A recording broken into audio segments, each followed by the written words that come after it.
Hello and welcome back to another evening of Rust. We're going to get back to the Bomberman today. A little bit first about where we were and why I'm doing this in the evening this time. Scott, if you're new to the show, we're doing Rust programming and we're doing another site called CodingGame, which is primarily AI programming, and we're trying lots of different things. And we just recently competed in a competition, which turned out better than I could have imagined.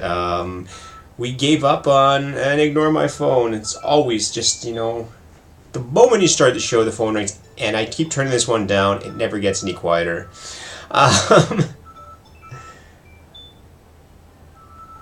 Okay, that's really weird. Just like, okay, so we did this competition, and it's disappeared now. Here it is, Code Royale, view report. We did this last week, and I say we because I really enjoy the people that contribute to the show and say where we are and help me out a bit on this. We ended up in 363 out of 220. Not a great performance, but it's okay. We got to gold, but we didn't actually really kind of get to gold. We were in silver, and my bot just kind of snuck through, even though I gave up on it. We got to gold, that's great. It gives us a few more points. And it was a lot like the last competition, so I'm really hoping the next competition on CodingGame is going to be some different style of game, not just another one of these heuristic field 2D simulation things, which is all that this game was. And so let's go back to the competing. We'll start with the Clash of the Code, as we always do. Just these are fun little things. We do them quickly. Well, this should tell us that it wasn't as heuristic based, and in a way I kind of think it wasn't, but it was more just, I don't think people got far enough to make it heuristic based, and maybe the platinum one was. I certainly would have, but it was more just fixed. My strategy was really a lot fixed. I didn't consider the enemy very much, but still in the same vein, even on heuristic. Alright, the lowest code size. So we're in golf mode today. Wonderful. Given a list of values for teeth and a key, determine the arithmetic operations of final result based on the following rule set. Oh, this is so complicated. Compare the first two values that compare the result with the third and so on. Example, value A would be 1, value B would be 7. If A is greater than B, subtract. This is like one of these really annoying ones. I already hate this one. It's like needlessly complex to do something really simple. When you see the code size over here somewhere. Our code size is missing. There it was, code size. I'm going to make it smaller, I hope you can see it. A string listing each pin value used separated with sample input once and single line final result. What the hell are they talking about? Example key. If A is greater than B, subtract. If B is greater than or equal A, add, but only if both values are odd or both even, otherwise multiply. If any time B is a divisor of A, divide. A pin is never valued at 0. At no time will the result of an equation be 1 or 0.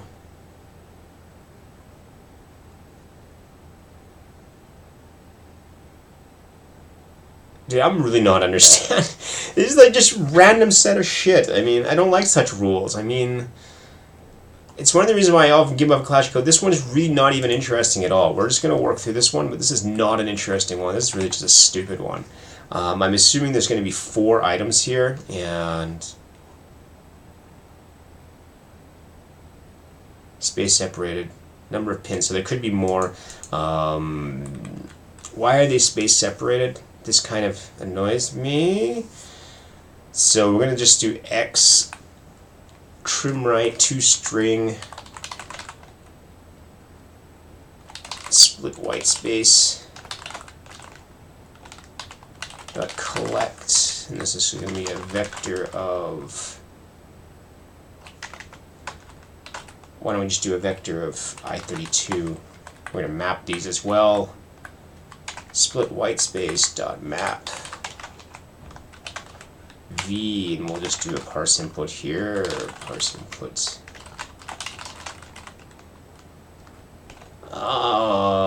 C as in I32, and we'll collect those. And then we're going to do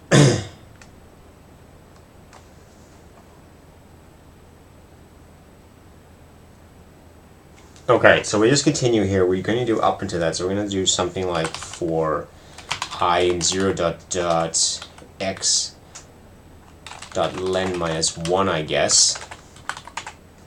And we have to encode this. If xi greater than xi plus 1, then we subtract. I don't know what we subtract. We have a value, a running value, I guess. And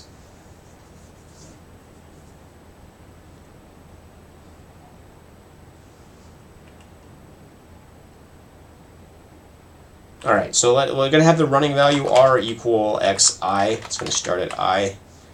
And we're going to go from 0 to x dot len and do the last one.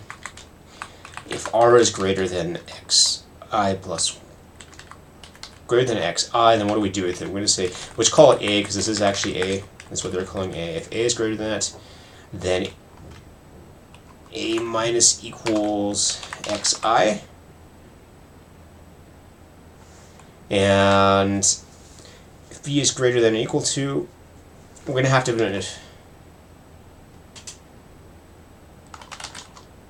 Else, if a mod 2 equals 0 equals b mod 2 equals 0, they're both the same, then we're going to do a plus equals xi, and we have to have a divisor case in our times equals. We're going to just say b, I'm going to replace this all with b. B, let b equal x I. This is a mut a, b, b, b, b. Is that safe? I don't care if that's safe. This is safe, yeah. This is safe. And what are we supposed to, and we're supposed to print this out as well.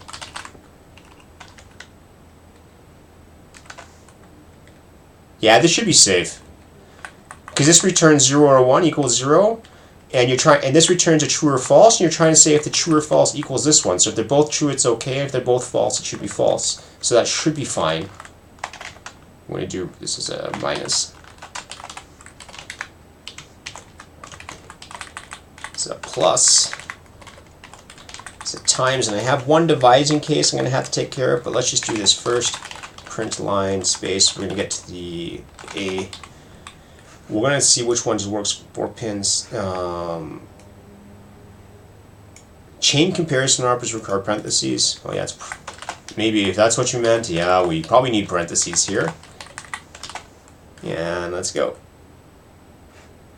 Did you mean x 0? But this should be fine now. With the parentheses, that should be fine.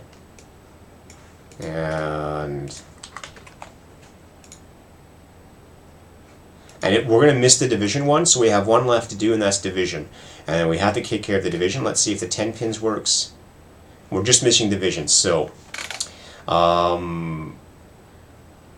if b is greater than, if at any time b is a divisor, a divides. We check that first. If a mod b equals 0, then we're going to do division. Take care of that case as well. A divided by equals b. Print divide. Now, I have no idea how we're going to get this tiny.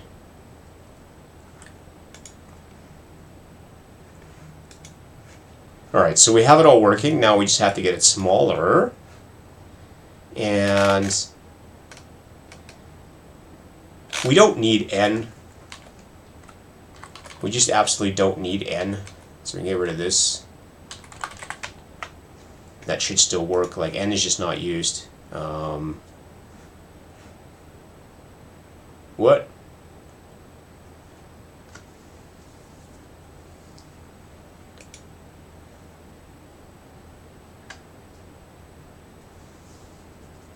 Oh yeah, that should work as well.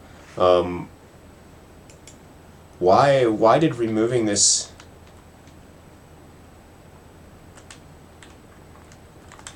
Why did removing that code cause a difference?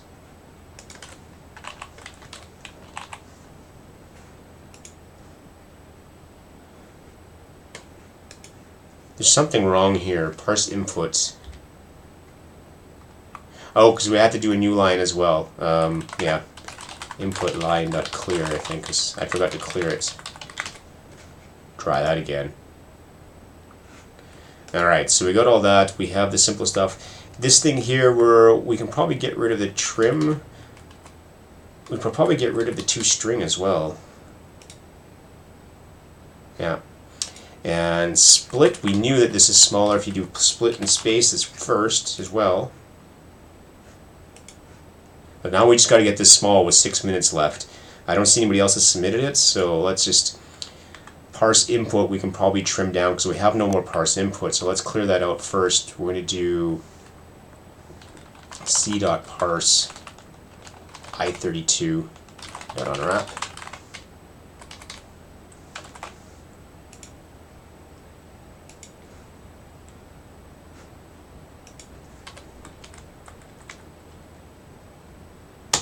Alright, so we get that a bit then.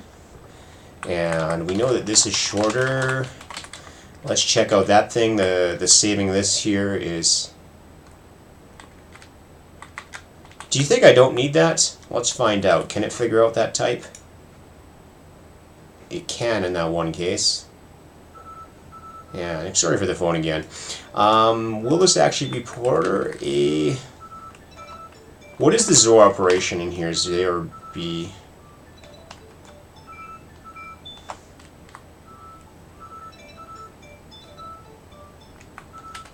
Is it actually shorter? That's shorter. Alright, thanks. Well, that makes it a bit shorter. We're going to run out of time. I'm going to have to actually do the stupid stuff right away, just like shortening it a lot more. And all these prints here, could we actually get them shorter? I'd have to have a let mut-c equal a. This might actually make it longer, so c equals c equals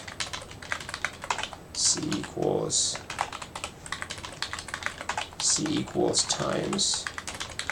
We still have to put the print. I don't know if this is actually any shorter though, that's the problem.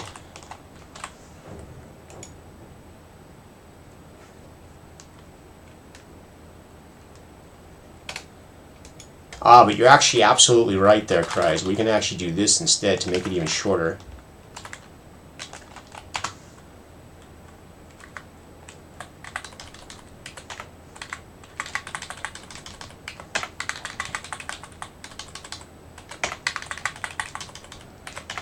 That looks kind of rusty.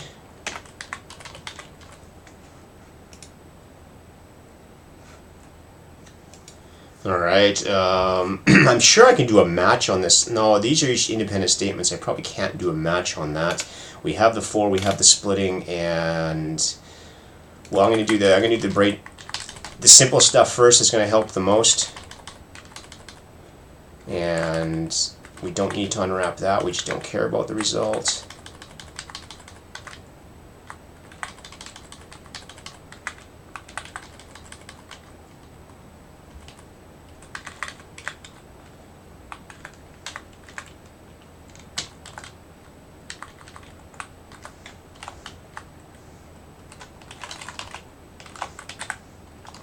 That actually work? No, I don't think it saves a let. You don't save anything because you just add the mut back in. So that won't save anything because you're just adding a mut and replacing it. Okay, this read line stuff, maybe we can get rid of it.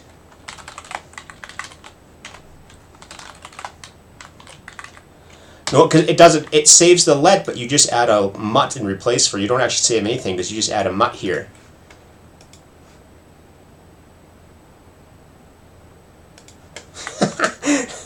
That's actually like less than one.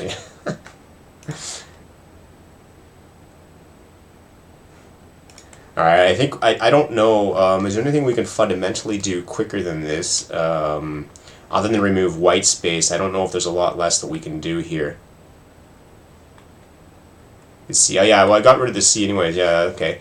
I'm gonna pack this together, I guess. The mut-il into standard. Oh, we could probably do. let s equals standard IO standard in. I don't know if this is shorter.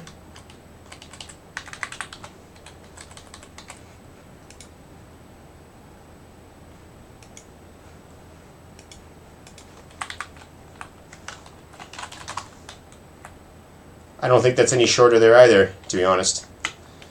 Alright, let's just do the quick stuff. Let's just pack this together. Let's make sure it all works. I'm going to pack it together because I'm running out of time.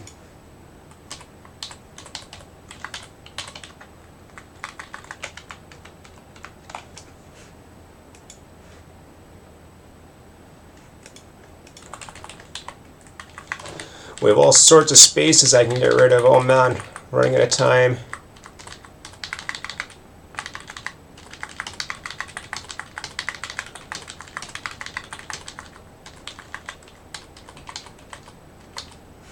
I just keep testing this along the way.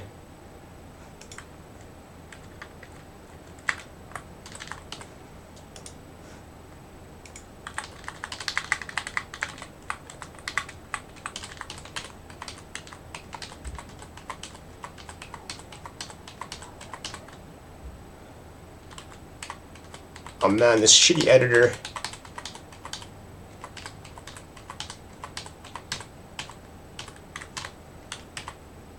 I can't see what's there. Play it, I just gotta submit it. Alright, I'm running out of time. I gotta do it. I can't see it. You can't see it very well there. Obviously with Rust we don't have a good chance, but I mean, I think logically we reduced it, and that's the fun is there that when we logically reduce it, at least we can see what you would do. We're constrained by the language a little bit. It's never going to be a golf-based language, but a lot of the higher level languages, I mean, the strict languages rarely are in that sense. They don't get to be that much.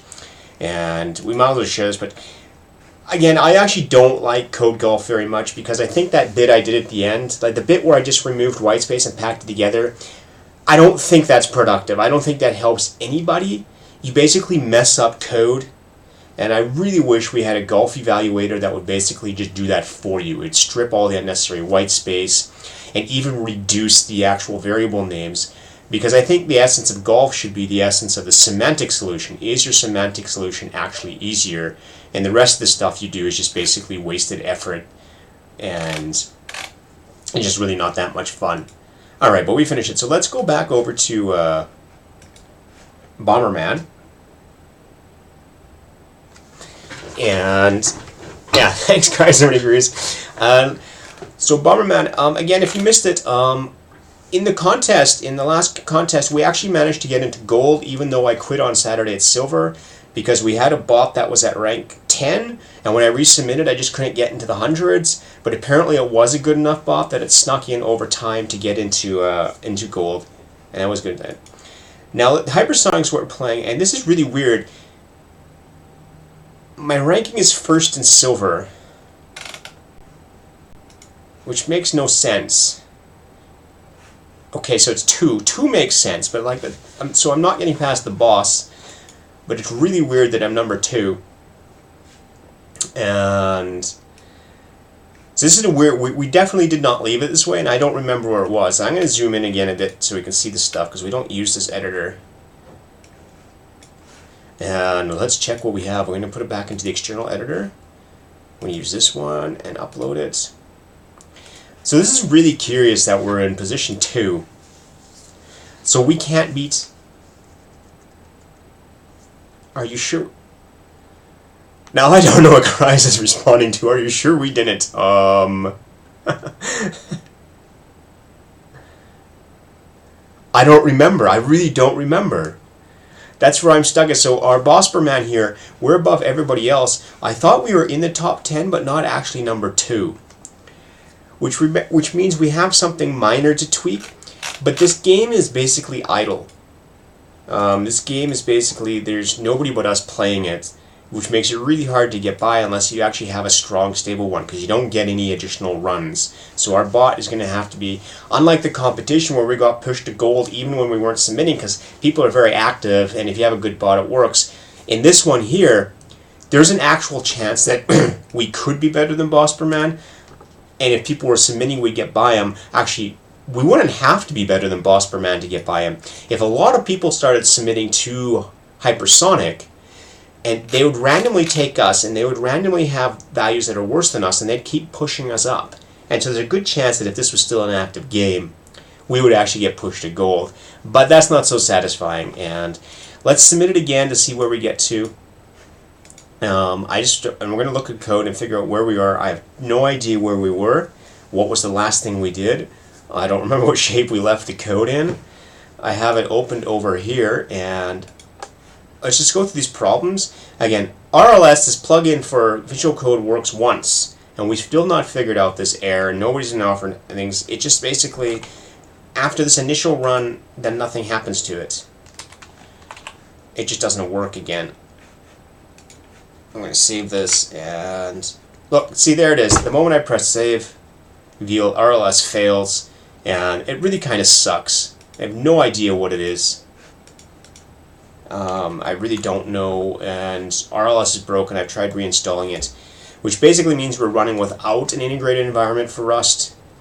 It's not Rust's fault, obviously, it's RLS's fault. This is entirely the fault of RLS, and we just use the terminal instead, so it's not a problem. And oh, I remember this one. This is the one that takes forever to compete the games in, because they take forever. And let's show this one where we lost. Or maybe we should just check against the boss.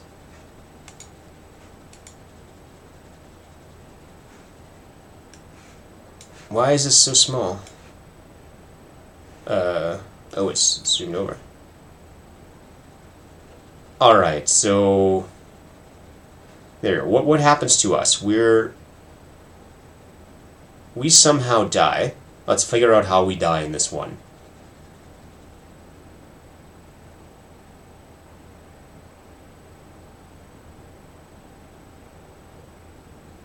We're walking around, that's fine. We probably get killed by the blue guy. We're not very good with the other robots. We generally just kind of ignore the other robots. Right there, there's really, we're going to have to live with this kind of death for now, because until we consider the other robots, there's really not much we could have done to avoid that. We can't anticipate him placing a bomb. I mean, obviously we can anticipate him placing a bomb, but not in this silver level. In our code, we simply do not consider the other robots at this time, as the other players probably don't as well. So we just have to look for another way to get through, and I think we're okay otherwise. And we're probably going up. And it's just going to take it. So let's play against Bomberman, the boss. And let's make sure we can beat him. I think that's the most important one. And, oh man, the phone's ringing a lot today. I'm going to have to get rid of that from my room. Or figure out how to turn it off. It just annoys me anyways. Let's play this.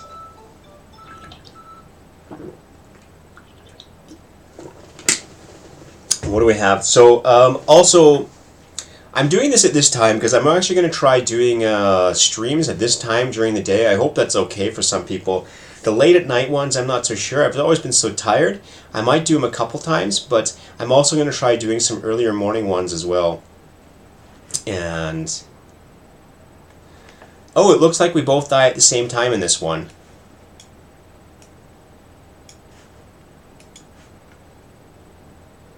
And yes, we both die at the same time. But why do I have so few boxes destroyed? This is really weird. What happened that I only had 2 boxes destroyed?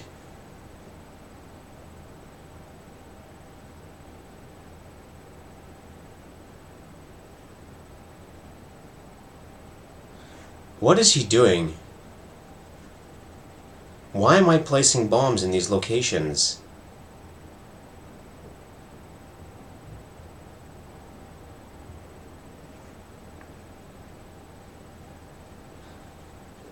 Well, we have like some serious error here. How am I winning the other games? Am I just going to safety or what? Or is it just this board here got me messed up? Let's check another board. Is it just this one board that somehow has me messed up? Because I should have placed a bomb right there.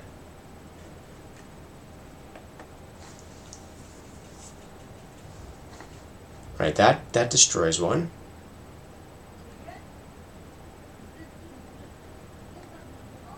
Alright, so I think that just that one board. Yeah, it does definitely look like a one off by one air cries, but I'm worried if I did have an off by one in the calculation somehow, I probably wouldn't survive as long. I'd die all the time.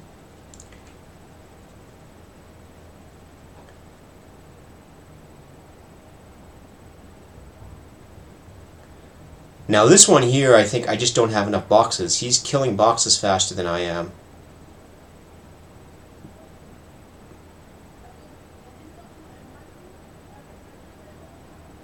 I'm not clear why. I don't know if it's just... That looks like an off by one air there as well. I'm dropping bombs where I shouldn't. Like if we look back there, that looks like the exact same type of air. And I think we actually saw this last time. It was why what I stopped doing last time. Look right now, I drop, and I move and I drop a bomb right there. This bomb is a stupid bomb because it doesn't get dropped close to anything. You'll see it doesn't actually reach the box. So that does support the theory that this is an off by one air somewhere, and I'm not detecting. And that would also be why I don't destroy enough boxes. But if you look at the leaderboard, otherwise our bot just goes up super fast. And, alright, so let's figure out why we're not destroying those boxes. We're going to get back into the code a bit, because I don't remember anything at all about this stuff. It's, I have no idea what we were doing. It's not in state, it's probably in strategy. And get my best turn as our entry point, so let's go through the code again. I find the player, and I look for a strategic place to bomb. If there is no good strategic front, and this is the one where the state holds over as I keep going to that place. And, okay, I am printing out the best ones here, so let's figure out first, when we went there, where was the best place to bomb? Where am I going right here? And best is some point 4. This is 4.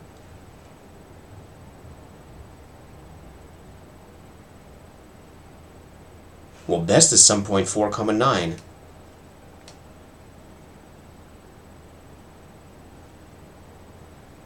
So I move 4 to 7, that's fine. And 4, 9, I drop... I bomb. I drop a bomb there, and why do I do that? Because bombing is giving a higher value. And so that must be where my off by one error here is that on the way to the best spot, this strategic bomb is giving too much value. And again, we get to number 2 in the leaderboard really fast. But we keep losing against bomberman, and this could actually make it even worse for ourselves. If every time we play against bomberman, if we don't beat him, if we consistently lose against him, his score is just going to keep going higher and higher and higher. So at this point, we absolutely need to start beating him, otherwise we're never going to get a Silver League. If I keep submitting this, I could probably push him up to 30, 40 if I really wanted to, wherever that's calculated. Alright, so it looks like whatever the strategic one is what figures out that the value's wrong.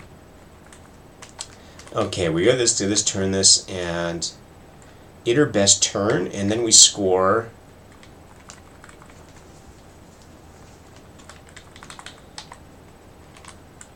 So this is hit our best turn, returning 21 for the bomb being true. And the bomb, we just go through this, it's okay. It's the get score that must be the issue. Get score. And boxes within range.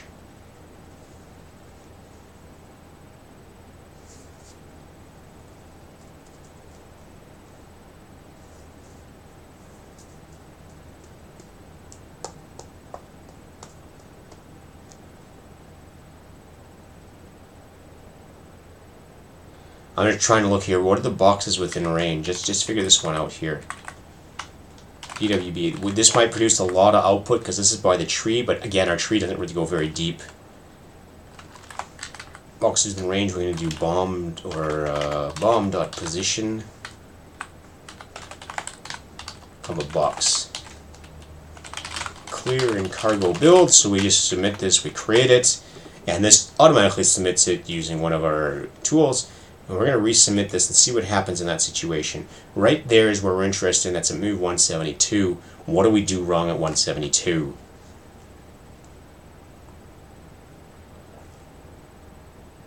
Let's go up to 172. So we make the same error, but I want to see right at that point there.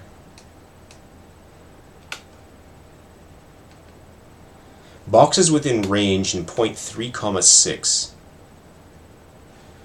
That's fine. That's that bomb there. I'm not going to be able to see enough of them.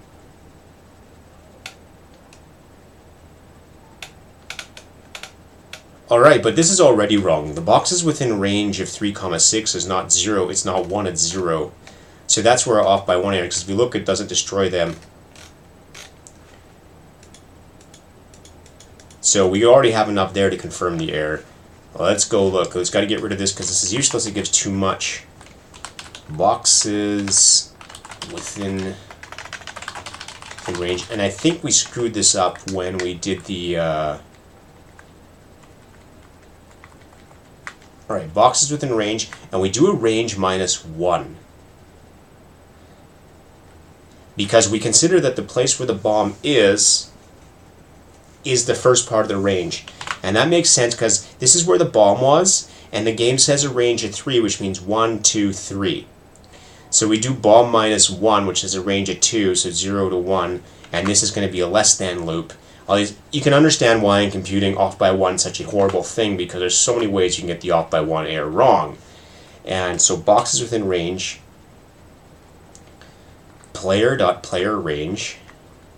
Good place to bomb this. Okay, boxes within range. Oh wait, we call it... Wait, something wrong. We're calling a different one. Get score. Boxes within bomb range.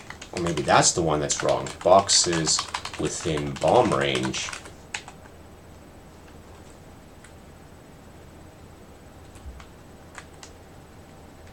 Is entity within bomb range? Let's figure it out. And I do a +1 here, and that's weird, and that would be the off by 1 error, is that, well, I'm not sure why I put the +1 there, but that seems to be wrong. Let's just check that out. Let's resubmit without that. And that's why it's very important when you're coding to document any ±1. And so now we tied it. I'm okay with a tie.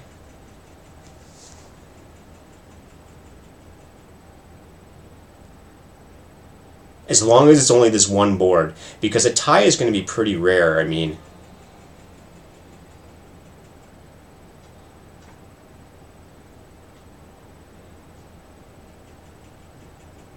and I kind of got myself boxed in a corner there, so that's a future strategy there. We could avoid walking into corners, and that just wastes time, because the time we waste is really low. And so now I think we're going to get more boxes than him quickly.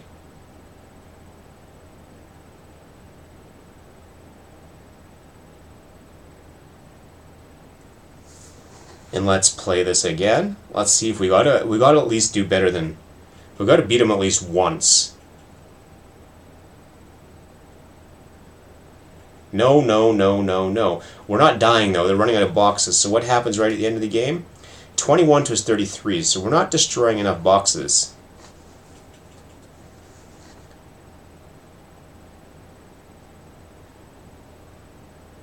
Aha, we can win though. And that's good enough. Knowing we can win might be good enough to get us out of this league, because we're not losing just against the boss, we're losing against other people, and this improvement might help us a lot, because we have this huge gain, and just stopping losing against the boss. And yeah, that was... what does it have now? So now bombs people with 8. It gets crazy. So let's just submit this again and see what happens. This small improvement might be all we need to get into the Gold League and see where we sit there. And then this boss, oh, we're still losing there. Fine, that's fine. It's okay. There's no loss. No loss. We lost against a few. We're not dead yet. And Well, this one here, yeah, we're this is not a very interesting one. We're competing against somebody that doesn't move. And I think this was actually in one of the leagues, the earlier leagues, that was a valid strategy because just not dying, and we actually used that one. We used that strategy to get into a silver league. Basically just sit in the corner and avoid dying, and that's good enough. But we actually had to bomb one box, that's right. We bombed one box and then just sat in the corner, and that was enough to get into silver league.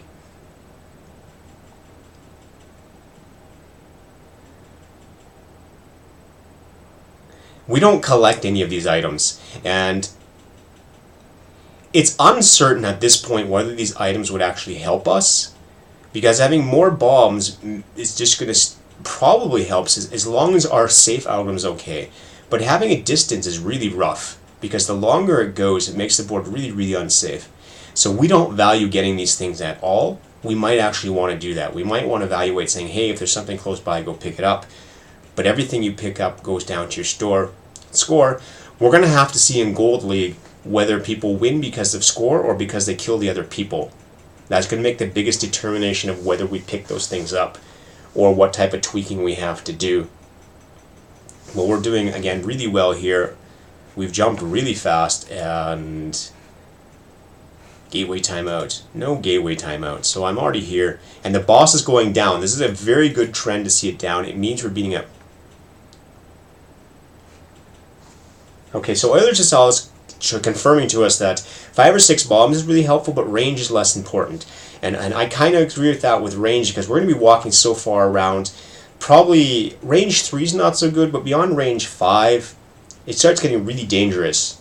But I can already see when we're walking around, there's all sorts of places I would like to be dropping bombs, but we don't have them. But we're going to have to take the algorithm there. We'll have to see when we get to gold. It's going to take a while to get there because we have to let this finish computing at 12%. But it looks like we've got a booms. Cries, just beam search. What is beam search? I don't know what beam search is. We'll have to look that one up. But cries, more bombs is definitely dangerous, but as long as our safety algorithm is good, and we know our safety algorithm has some issues, but generally it's okay. As long as we can always figure out a safe space to go, dropping bombs all over the place is okay, but you have to predict the other people then. That can make it unsafe.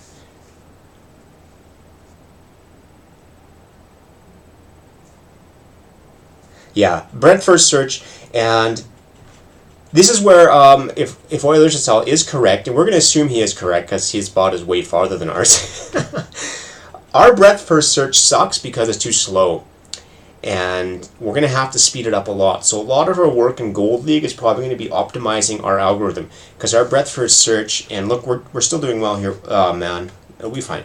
Our breadth first search, when we start this thing, where we say best move, or best, we'll just look for best again. Get my best turn. Iter-bet's turn. This is this value here. This is a depth of 2.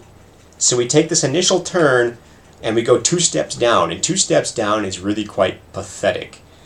But when we put it to 3, we just ran out of time. And we're going to have to figure out what we do on this, because our algorithm for iterating the turn is really costly. Iter-best turn, and I'll show you why, the main reason why. The main reason why has to do with this state here.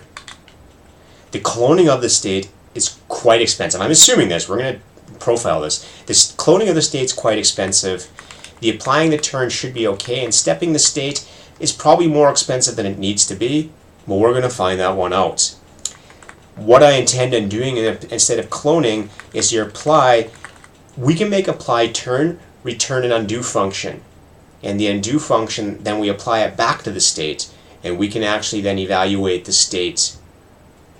We can just simply reverse it and say, look, no, it's something else, we do this. There are other ways to do the state reversal, and the step state is one of them. Step state's going to be quite hard to reverse because it can destroy a lot of stuff. And We're going to have to see the way to do it, but the guess is that it's this here. The dupe state is probably the biggest cost of it because our game world is really big and it duplicates everything. And the next one is probably the step state is the second most expensive one. And it's not the actual iteration. Yet score, we only call on the leaf nodes. And so Euler's giving us good hope that he's saying we only need about 100 nodes for legend, although he's doing 6 to 10k, which is a large sum. I was just about to say that this score function here by us is also quite slow, which is a real issue for what Euler has suggested to us. If this score is not fast, we can't actually do node pruning, because node pruning requires us to actually score each step of the way. So this is basically what I think is going to happen, is that our gold, I think our algorithm is probably good enough to get by gold if I can get it to go deeper. Because deeper is definitely better than adding more heuristics. So we're going to probably work a lot on optimization here instead. And we're stuck at rank 2. I can't believe this. We're still going up. The spread is very low, so we probably still might make it, as long as his arrow is down and our arrow is up. And just as I say that, I should just keep my mouth shut. But the gap is closed because we were at 24 before. I'm trying to avoid starting the optimization work before we get by this one, because it's kind of messy, because we have to do a lot before we can get one more depth. And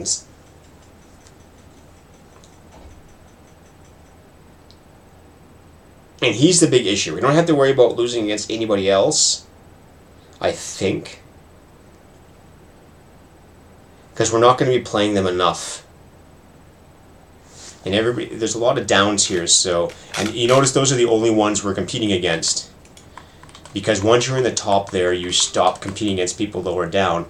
And it looks like we're doing okay against him. We might want to consider looking at this JJF PCS1.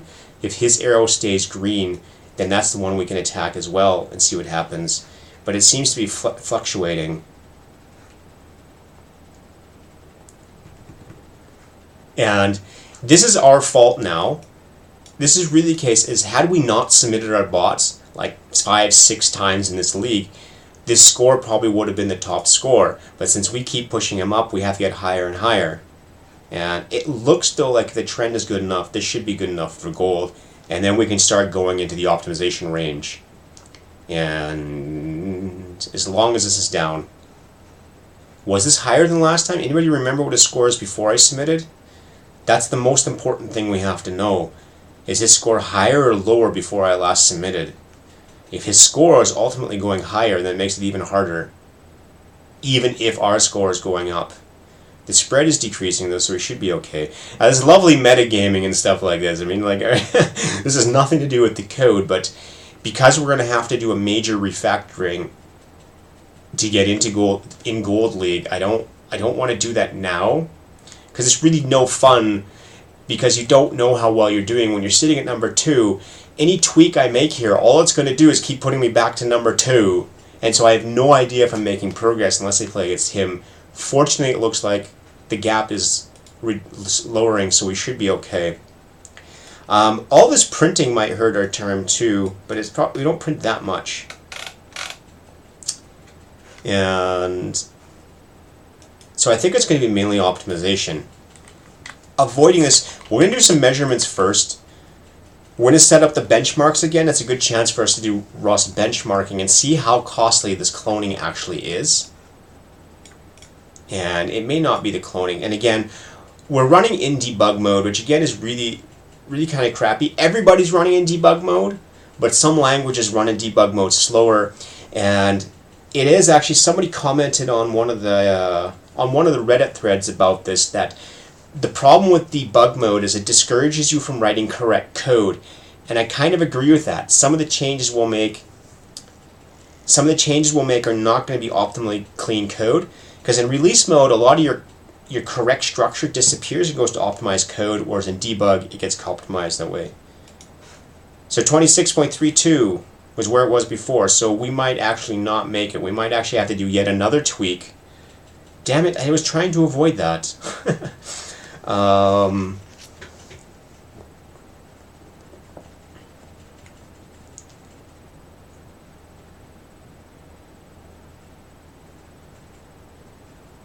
But our spread, I think our spread's still going down.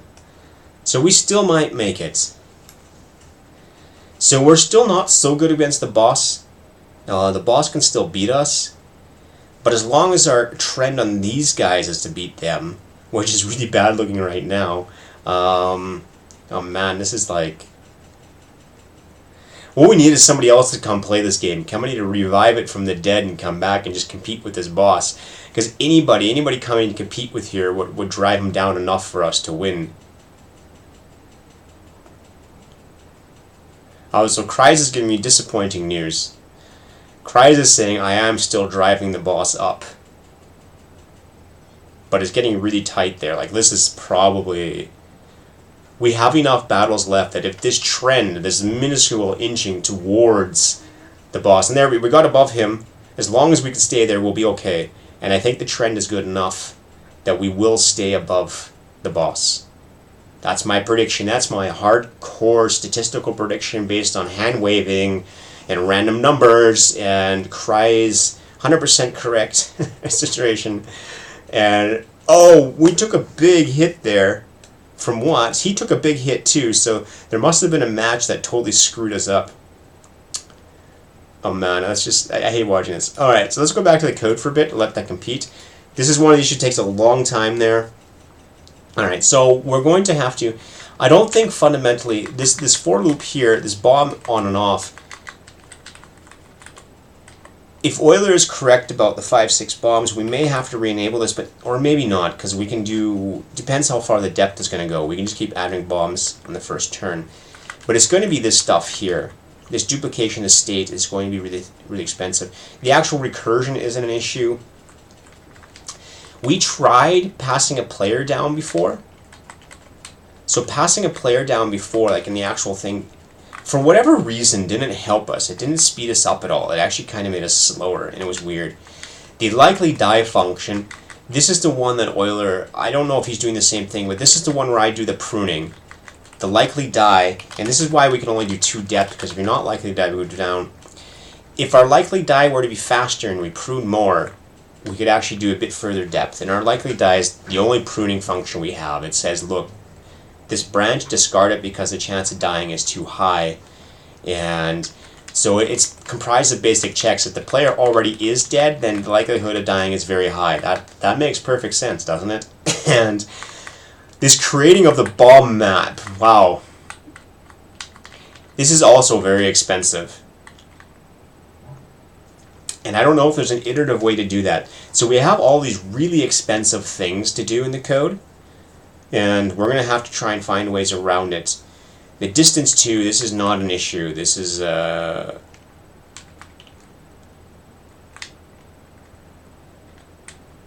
should be okay. That should be expensive, and then we do it, but...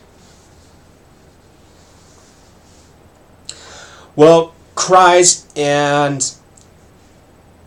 This is what I'm going to measure. I'm going to see is that I think you're correct that the overhead costs of allocating memory are probably quite high.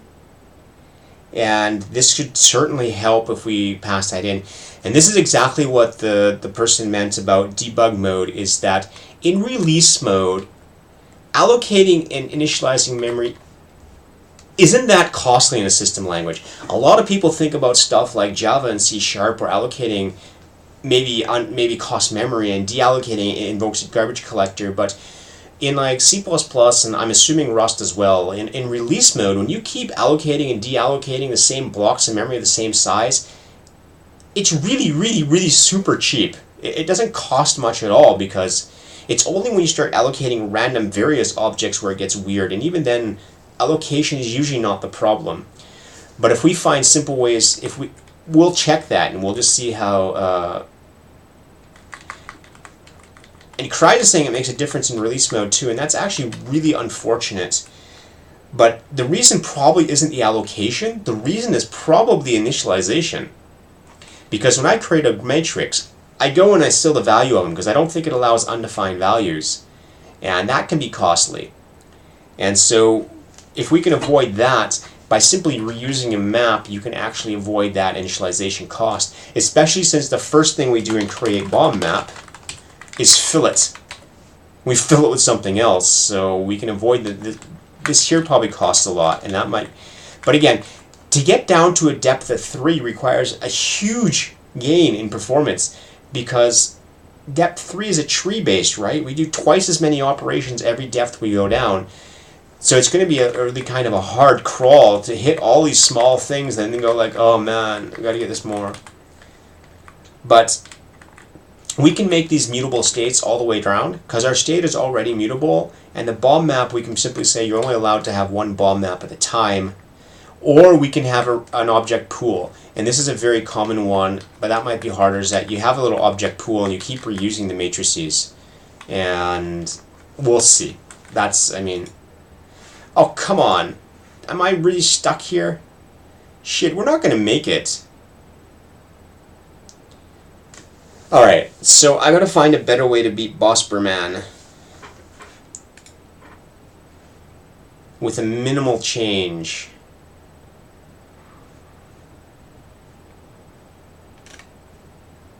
Because it looks like we're always losing when bomberman is involved. This one we didn't, this one we didn't. This is bomberman, bomberman, bomberman. But we won here.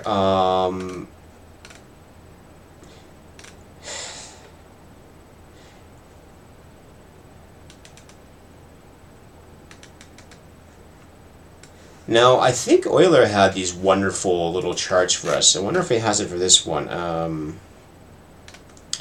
Which one was that? That was the one that showed us our comparison with other people. I just can guess which one that was. Because I'd like to know which guy I'm losing the most against. And Param Fiddler, maybe that was it. Or what was CG stats? Not Code for Life, though. Select a game. Let's do Hypersonic. And a player. We're evening Rust, aren't we?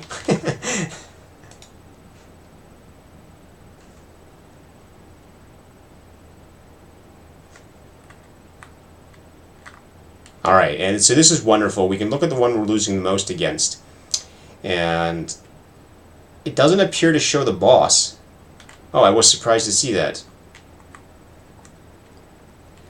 So if you notice on this one, though, what the chart is showing us is that we do generally win against all of these people, which means it must be the boss keeping us down. The boss is the guy that's probably screwing us up the most. Although Pelker here, we lose a bit against him, that if we optimize against Pelker, that might be enough to push us up. But clearly the boss, even though it's not shown here, the boss is probably the one that would help us the most. This is a wonderful tool, and you can find these on our page. This is Magus' CG stats. You can find that on the Evening Rust page, and this is really just a wonderful tool to look at these stats and see what happens. And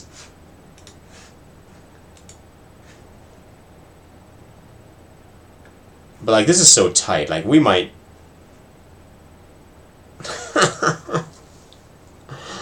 oh man, we could also just probably submit it again at the risk of pushing him up. I'm going to write down his number, 26.24, and yeah, look, we could still technically do it. It must be 50-50. I'm guessing it's pretty close to 50-50 with the boss, and probably like 49-51 or something like that. It's super close.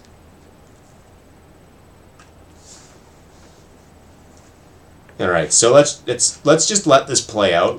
Those last one battle could make a difference, because if the one last battle beats bomberman, that could actually push us up. And no, it didn't. So let's just resubmit this. And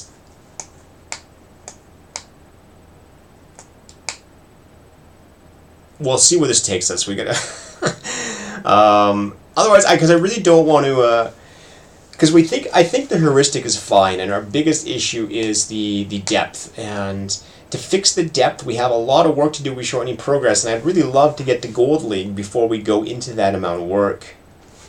So the boss was at 26.24, and we started pushing him up again, but these guys were already pushing down, and that's fine. We're going to get back up there right away. It's a really exciting coding show where I just watch stats, right? I mean, this is why I don't do, finance investment. It's really boring, but we're doing the same thing here. Okay, what else can we do? If we had to do something, what else could we do that'd be fairly easy? The bomb mat is fairly straightforward. We know we can be... The bomb map thing, we know that our safety range is not... He does get stuck in a few cases, but we're probably not enough.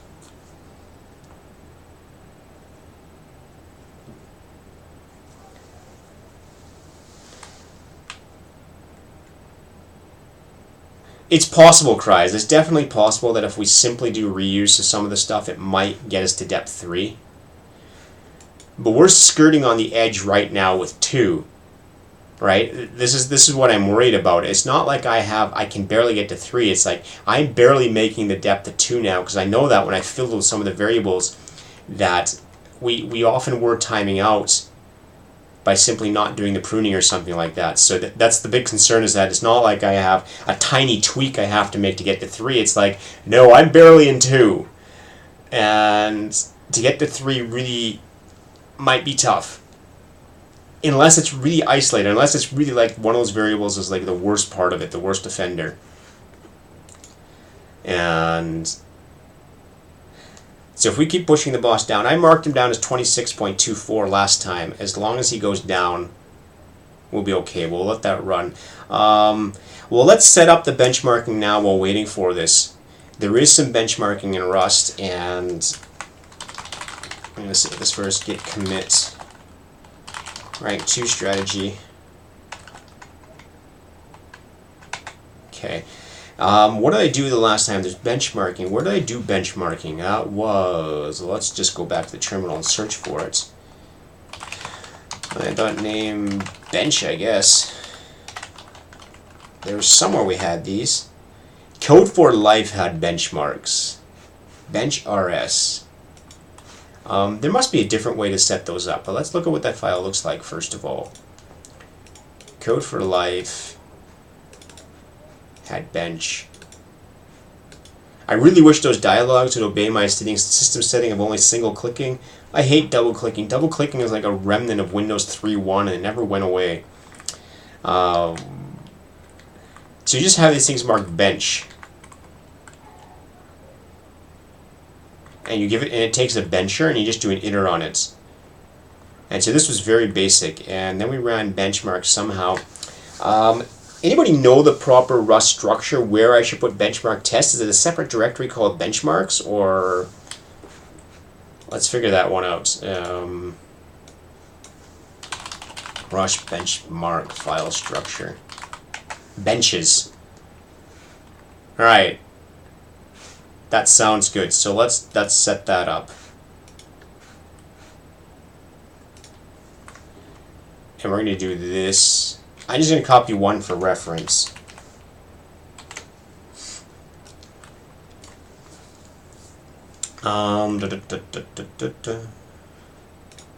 You lust in Hypersonic. Create a folder called benches. Benches, and I'm just going to create a miss one because we're not going to be testing everything. We're going to be testing random things. I'm just going to open the window because it's getting really hot in there. Just a second. So octal type unwrap. Yeah. So optvar.unwrap. I'll just write it here. In Rust, it's going to be the same as just point optvar in C++ as optionals. In a C++ optional, the point to an optional variable will also check that it's actually set.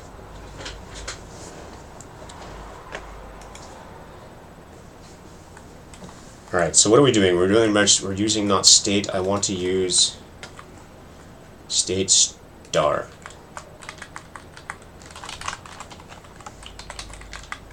Alright, get rid of this. I'm going to do a bench.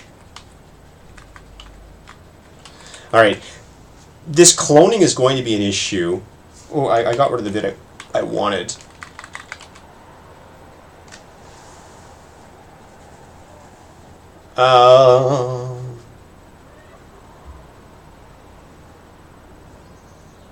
Yes, there's a cry. C++ has the assert as well. If you do a points to in C++ and the variable is not set on the optional, it'll throw an exception for you.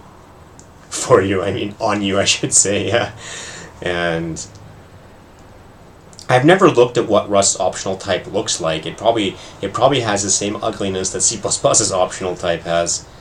It has to do some interesting stuff. Value. Huh. I don't know, Cries. I never use value function on optional in C++. I always just do points to. I do a points to, and then I use the arrow enumerator, and both of them check it. I imagine value must do the same thing.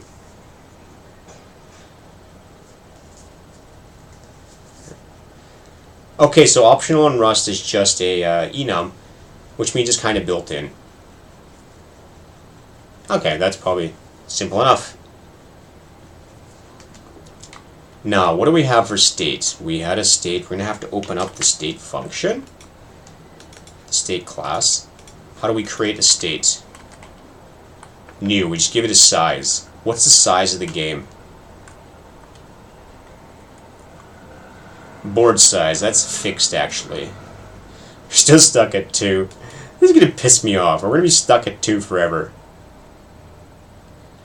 But the boss is going down. That's the key thing. So we might get lucky. What's the size of the board here? So we're just going to start optimizing this anyways, even if we hopefully get to gold.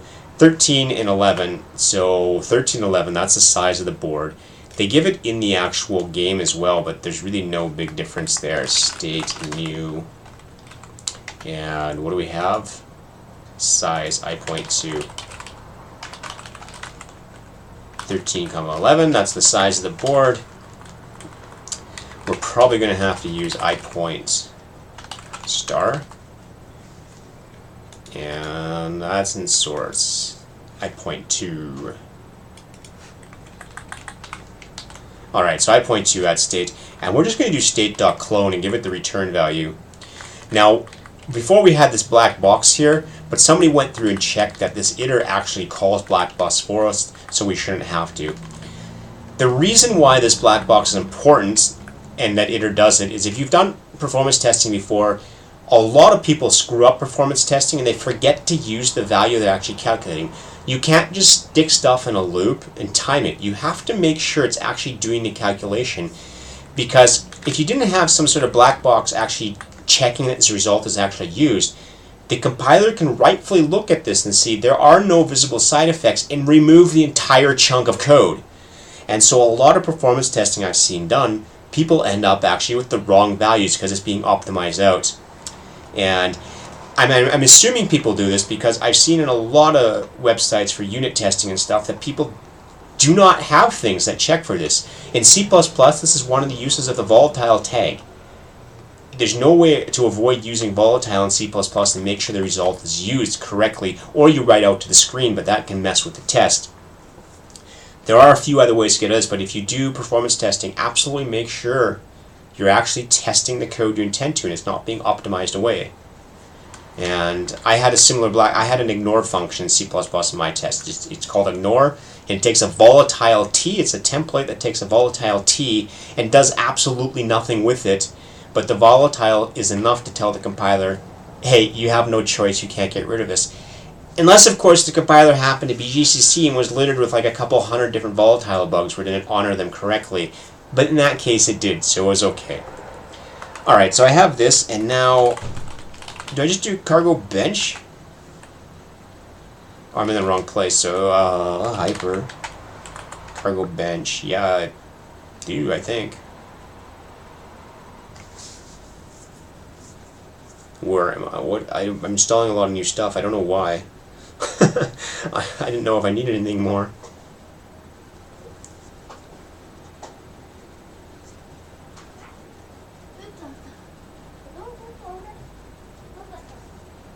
In this file, you mean? Because my other benchmark file didn't have extern create test. Right, this one doesn't have extern crate test, and it worked.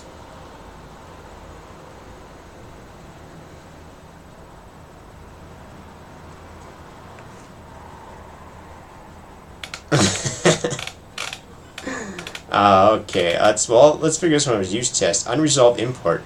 So I have no idea how it worked before. Because this benchmark over here definitely does not have an extern crate test, but who knows what we actually did to run that thing. And state. So we need an extern crate. What are we calling this thing anyways? We have this called cargo tunnel. Hypersonic. Man,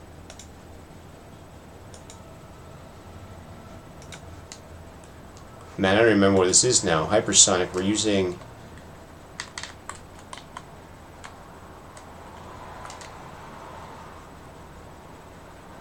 It's called Hypersonic, I think. Well, let's look at the test files, because they must do the same thing. Tests I.2. Extern crate hypersonic. There we go.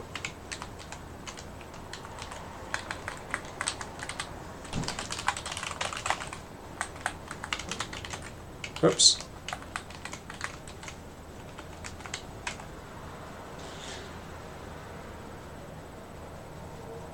Alright, so we have some errors.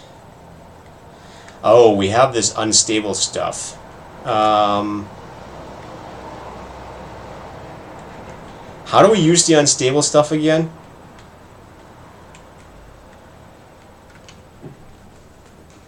Unstable. There's like some option here to use unstable. I think we wrote... Hey, look, we're rank 1. We're rank 1. Are we high enough? We definitely drove the boss down a lot. So we're hopeful. We might get to gold. In any case, let's go check and...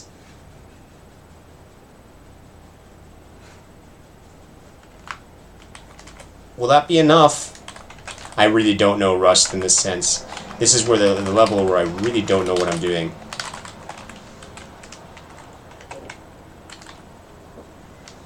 Clear and cargo bench. I put it in the wrong place. Yeah, I caught that and just...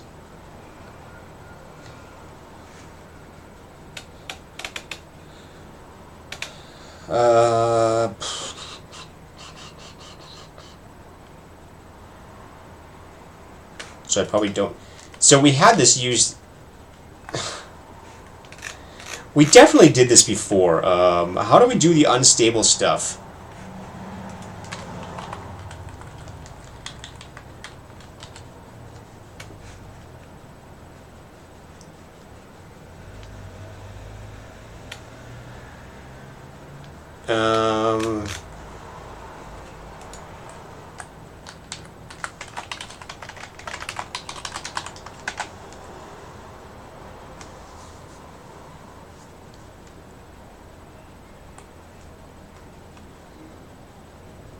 We're just going to assume most of the nightly changes are not going to impact our code. Our code is fairly pure, so it's highly unlikely the nightly stable stuff is going to make a big difference in our benchmarking. And if you were like doing something really tight, like you were up in legendary and release mode and you had to tweak a bit, that'd be a concern. But our code is so utterly slow right now, it's probably not a big issue.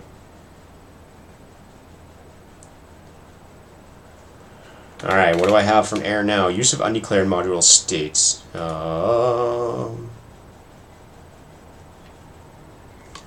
State.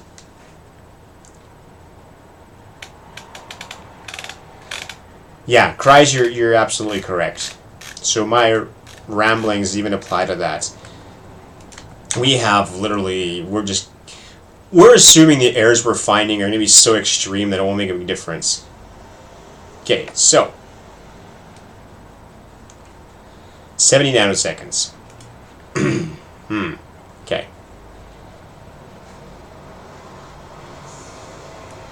This sounds okay, but this stuff adds up. And 70 is not likely the thing, but remember, this state is empty, and this is what we have to fix.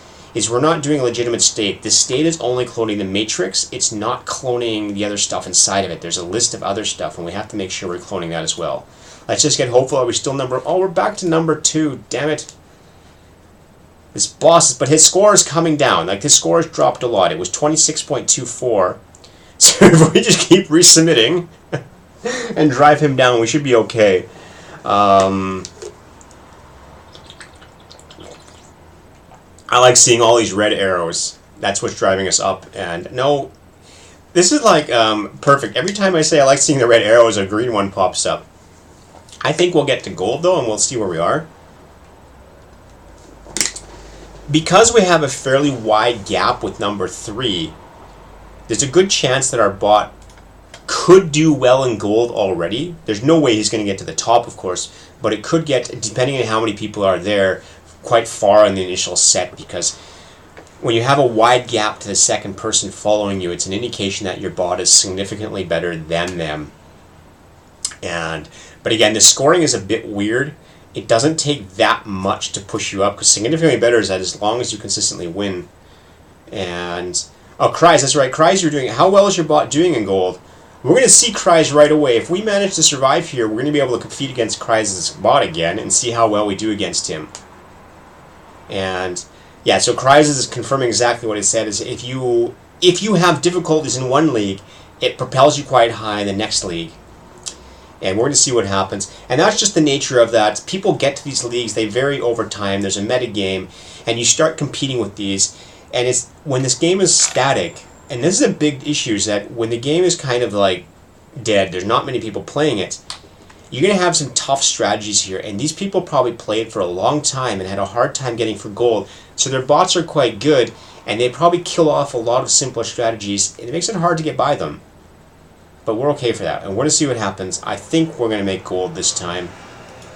Let's go back to the benchmark. So the benchmark, as I said, our state is empty, which makes it not fair.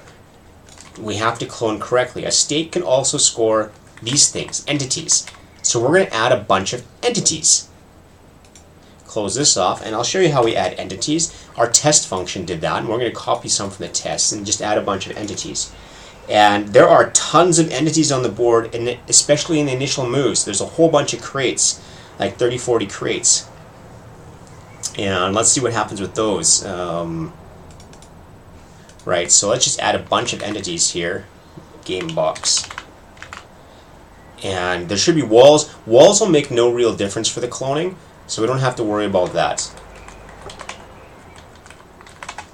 So let's just do I or X in 0.5 for Y in 0.5.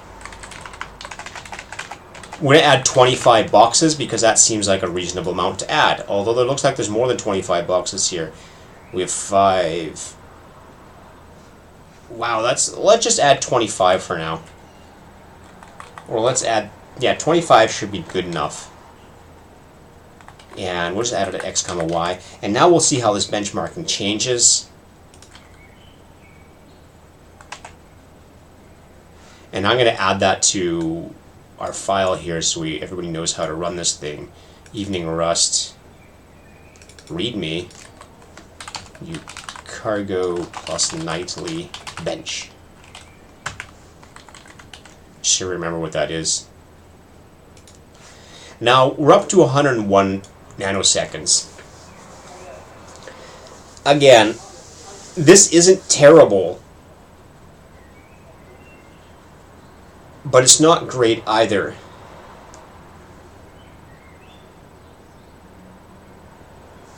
The one thing we can do as a quick check to confirm what Cryas says is that we can make a section function called clone into. Given a state, clone into that state, and that would reuse the variables.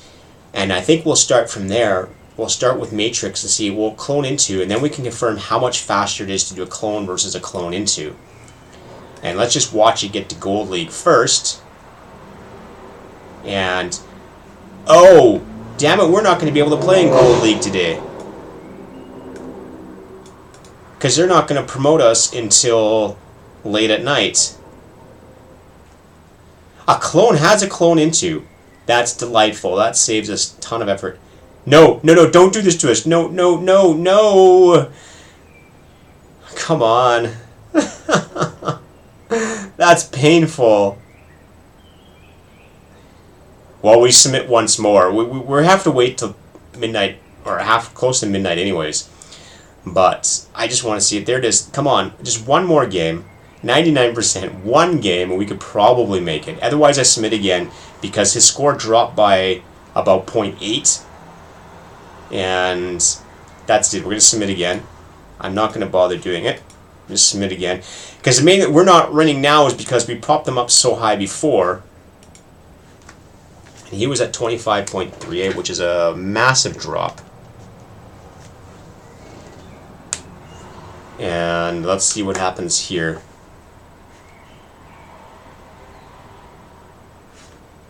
Alright, so let's do another test. We have a clone into, so let's do a matrix clone first. Let's just go down to the lower levels. Bench function matrix clone, and let's see how this works. B and mut-bencher. Mut-bencher, here we go.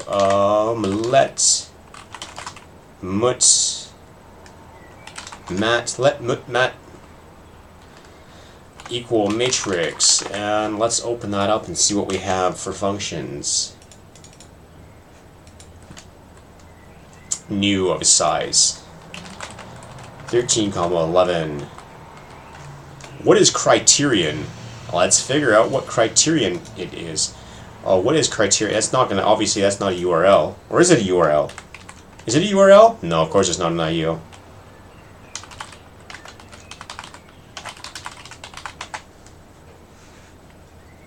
What is criterion? Do you have a...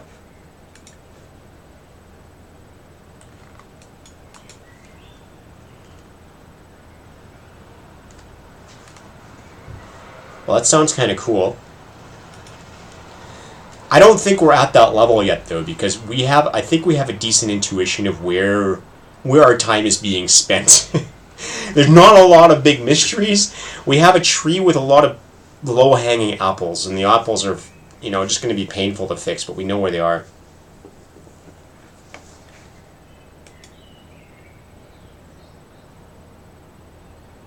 And what does it do? This stuff I really like. And this is what I must say, the standard benchmarking in Rust. Well, it's also giving the plus minus. It doesn't appear to be giving the min-max, though. Min-max is absolutely needed. And this also doesn't give min-max, unfortunately. Or is it in there somewhere? But it gives more values. I don't think we'll go into this yet. I'm going to bookmark this for a future time, maybe. I don't know if we need to go this. We're going to figure it out. HTML. Okay, see, graphs and stuff, that makes it more fun for a stream, right? That's something we could actually...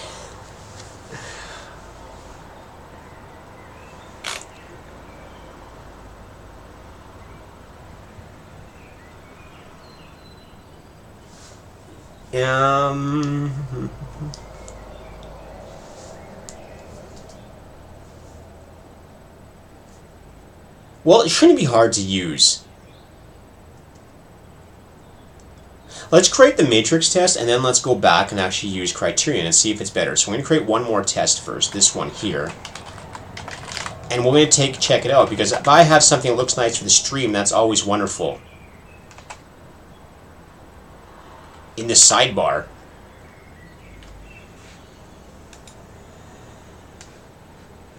I have GNU plot. That's great. Yeah, this should be more fun for the stream. But let's check it first. And that comparing functions caught my eyes. That's something we're going to use in the strategy. These are good comparison functions. Okay, slow, and let's do mat.clone. We don't have to worry about putting stuff in the matrix. It's really irrelevant because it's going to copy whatever's there.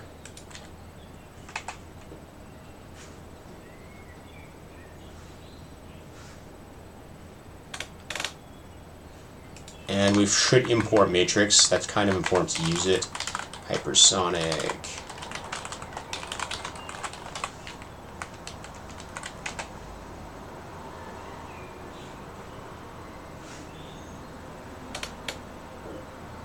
Huh.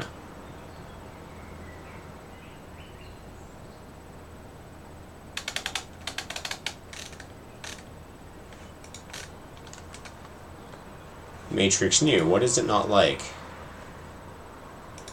Oh yeah, we have to give it a. This is I don't. Or what does the state have actually? The state has a matrix of cell type.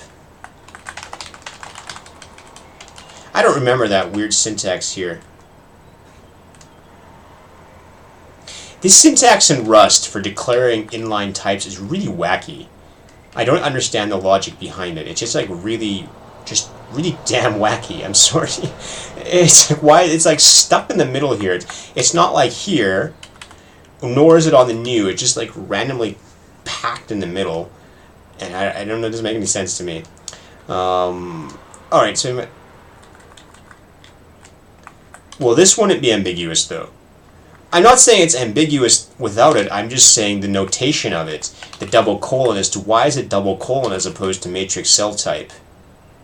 And aha, okay, yeah, that would make sense. And this is when I did the Leaf language. Why in Leaf, why I don't use these symbols for parametrics, because they create ambiguity. So in Leaf, you could definitely have the Leaf symbols are using the CJK symbols, and these are completely unambiguous in Leaf because they're not used for anything else. And this is why I did this, to avoid wacky syntax where you would need to have a parameter. And C++ has the same crap. There's some weird rules around less than, and it was a mistake to ever use less than for parametrics. But when you're forcing yourself to stick within the ASCII character set, there's not much more you can do. Although in Leaf I also have this syntax, which is also just an alternate in case you don't want to add the keyboard. But for now, we'll just do it this way. So colon here is basically a type escape thing for the parser. This has no semantic meaning. It's more of a parser meaning to say escape it and then stick this together. So I'm guessing that's what it does. All right, so we have 31 milliseconds here, and let's make a clone into function first. We have a clone function, and clone into should already be there, so let's do a clone into. Assuming clone supports a clone into, I'm guessing that's what it is. Clone into let mat be was the same thing. Clone into, let's figure out what this is. Rust. Let's do another one. Rust clone into.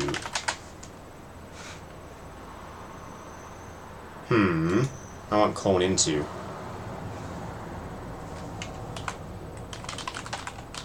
Clone from, clone into. Cries, I don't see a clone into anywhere.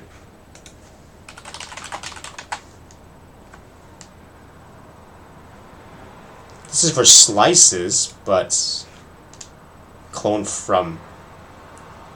Okay, I understand. Mat be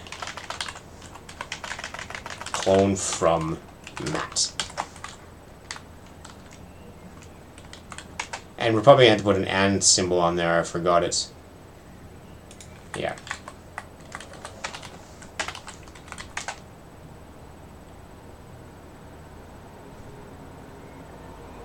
We're going to find out what that does. Alright, this is a huge difference, right? We have 31 versus 11. That indicates the allocation is very costly, so let's make a clone into as well for the state. And this is a state clone. Well, I'm just going to do it this way as well. Well, cries, this iteration does many loops anyways, so we're going to run it and make sure, but the iteration we actually checked, I don't know how many loops it does, but it does actually do a lot of loops. So in theory, it's not just a result of one. But it doesn't give me a lot of control, which is kind of annoying. Actually, let's just do it this way. Let's do one clone outside the loop. Let mut state be equals state.clone. And let's do state b clone from and state. And we're going to run this again now.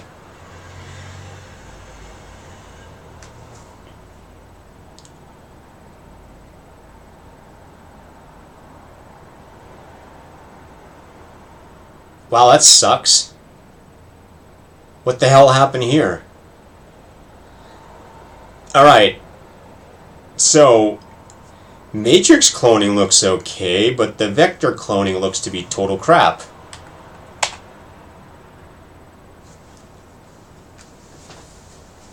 What have I done wrong here?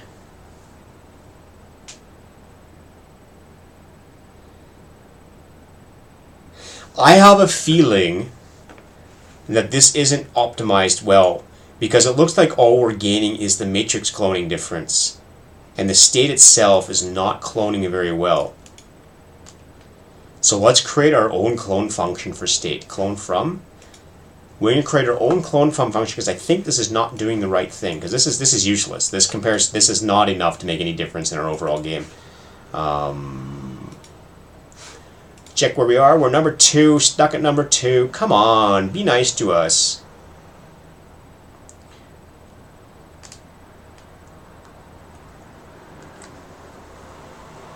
Yeah, and Cries is absolutely right. We're not going to use the cloning. We don't even need the cloning. We really just need to reset the state.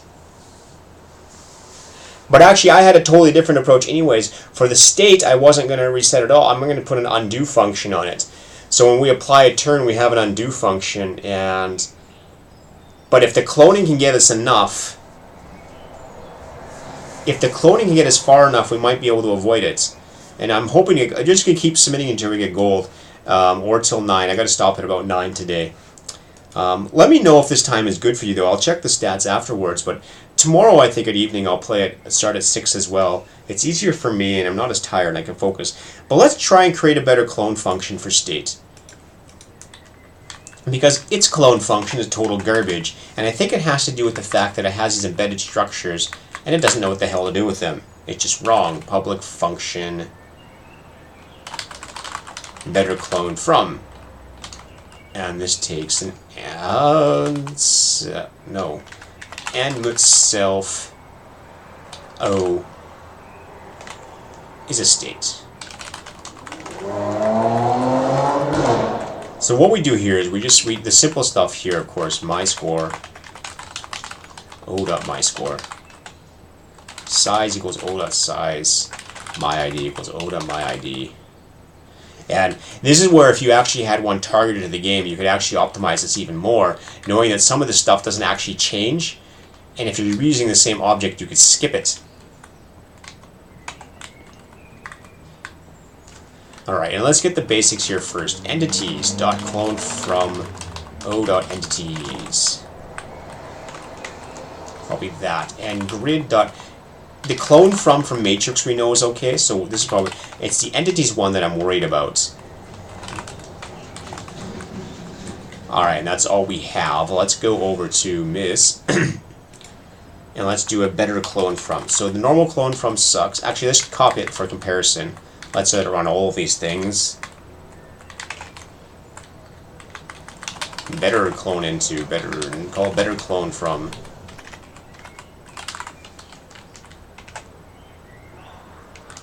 Oh, what did I do wrong here?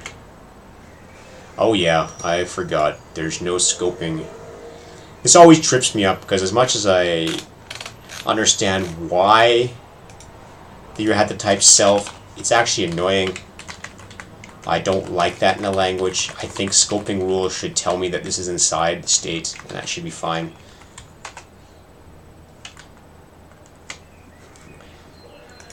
Spelling is important too, and you notice it's compiling twice. We've never figured this out.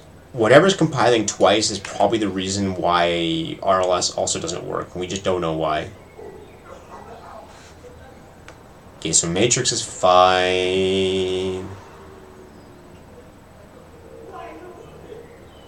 Alright, and you can already see our better clone into is significantly better than the standard clone into, and this is kind of depressing. Why is that different there? Oh, I've got some noise outside. Add some flavor to the show, local drunks. So right, like look at this clone. This clone is literally just doing a cloning of individual fields, and it's significantly faster than the default clone into or clone from. These are all cloned from. And that's kind of disturbing, right? I mean, why? It's still slower than I'd expect.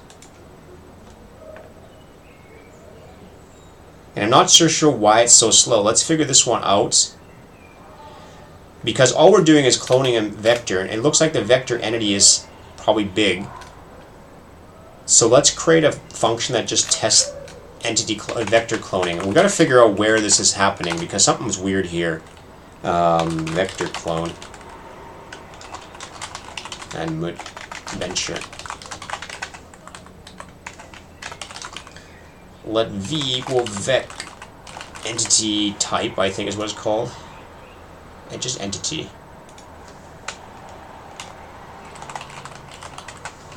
And we're just going to add a whole bunch of entities to this.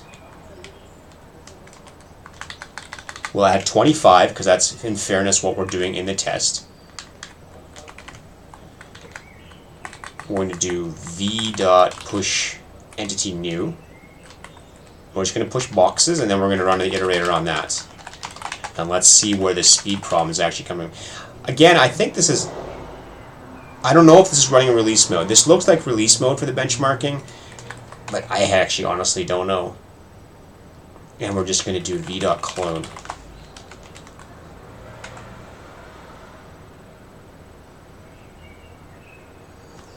Cannot borrow mutably. Okay, that makes sense.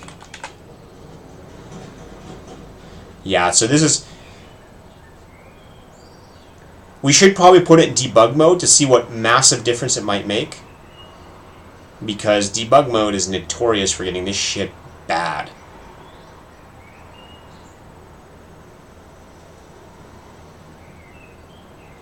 And, alright, so this is weird. This vector clone...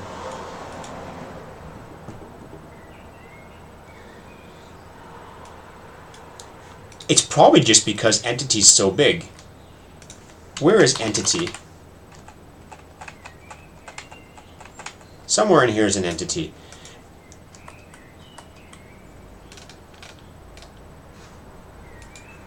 And this entity is not big.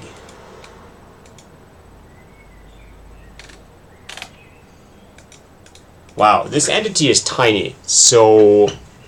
I'm curious though, so the vector clone had a profile.bench. Alright, let's go into cargo toml, and let's see in debug mode how much of a difference this makes. Vector clone's costly, and let's do one first. Let's do the vector clone from. I just want to see those two run in comparison. Clone from. Clone from. Let mut vb equal v.clone. vb clone from. Alright, thanks for that. We're just going to run this once more and then go open the toml file and turn down the...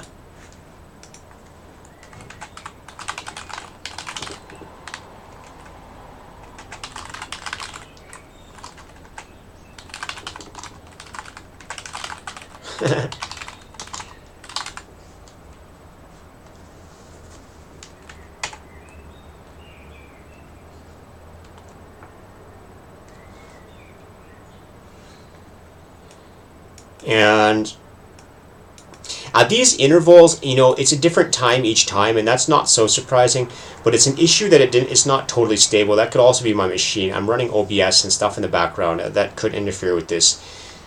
I don't know what it's doing. The benchmark, I don't know if it's actually turning the performance mode. There's all sorts of things, but we see enough of a difference that that's not the problem. So let's do it. We have debug mode. Debug assertions, yeah.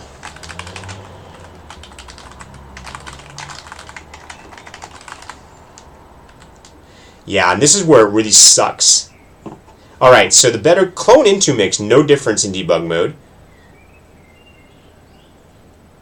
And, alright, a bunch of disturbing crap here. Alright, so our state better clone into. This is going to give us a massive performance improvement. This is actually could be enough to let us go to level 3 because you notice it's a quarter of the time of a clone, and that's massive for us. That's perfect. Vector clone. Now something goes horribly wrong in Rust with vector clone that's clone from is slower than clone. And that's probably due to the overflow checks. It's copying one by one, whereas the clone itself doesn't have to do that. And that makes perfect sense. I want to run this once more, but this points towards that simply doing a clone into and passing around a reuse of the matrix should give us a significant improvement that we might be able to get down to 3. Because a 4 times speed improvement is more than 2, and 2 is all we need to get down there. And this is going to be the last thing I run. Hopefully we'll see what happens here. We'll just let this see if this gets into gold, but I think I'm done for now, and I think this is going to get to gold for tomorrow. If I'm not into gold by tomorrow, I'm just going to keep resubmitting and hope for the best, but I'm pushing the value up again. I might get lucky. I can just try during the day and see what happens. But we're going to leave that, and let's check these scores again. This is very common. So what we'll do tomorrow, first step, better clone into, and let's see if we can push this up to a depth of 3. And if we don't happen to be in gold, pushing it to 3 might be enough to actually, well, it should be enough. If it doesn't help, then we're screwed and we have to figure something out. Alright, but I thank you very much for watching. Tomorrow I'm hoping to be on at 6 or 7 again, and I thank you very much. We'll see where we get, we'll check it, and hopefully you'll like the new time and we can do a little bit more tomorrow than in the evening. Thank you very much. And thanks a lot to Cries for the profiling help.